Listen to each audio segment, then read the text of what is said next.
At para sa ating huling balita, hindi na nakaporma pa sa mga otoridad ang dalawang lalaki habang nagpa-pot session sa Barangay Corosoyan, Barira, Maguindanao del Norte. Patrolwoman Maria Senyora Agbuya para sa report. Dalawang lalaki ang nahuli sa akto ng mga otoridad habang abala umano sa pot session sa Sitio Poblacion 2, Barangay Corosoyan, Barira, Maguindanao del Norte, nito lamang ika-6 ng Hulyo taong kasalukuyan.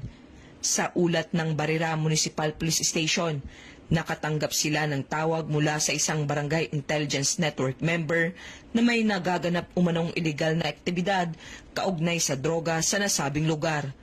Agad na rumisponde ang mga tauhan ng Barira MPS sa pangunguna ni Police Captain Rex C. Laurino, Officer in Charge katuwang ang 3rd Maneuver Platoon at 1st Provincial Mobile Force Company at naaktuhan ang dalawang suspect sa mismong loob ng bahay ni alias Elka, 27 anyos at alias Song, 38 anyos na kapwa residente ng nasabing lugar.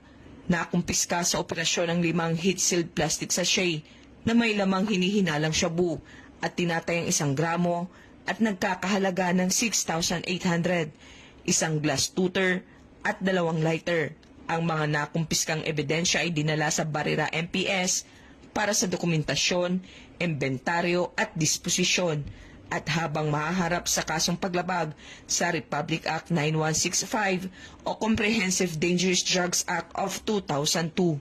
Ang nasabing operasyon ay patuloy na kampanya ng Barira MPS laban sa iligal na droga sa ilalim ng direktiba ng PNP at suporta ng lokal na pamahalaan. Mula rito sa rehiyon ng Bangsamoro, ako ang inyong Police News Network Correspondent, Patrolwoman Maria Senyora Agbuya, alagad ng batas, tagataguyod ng balitang pulis.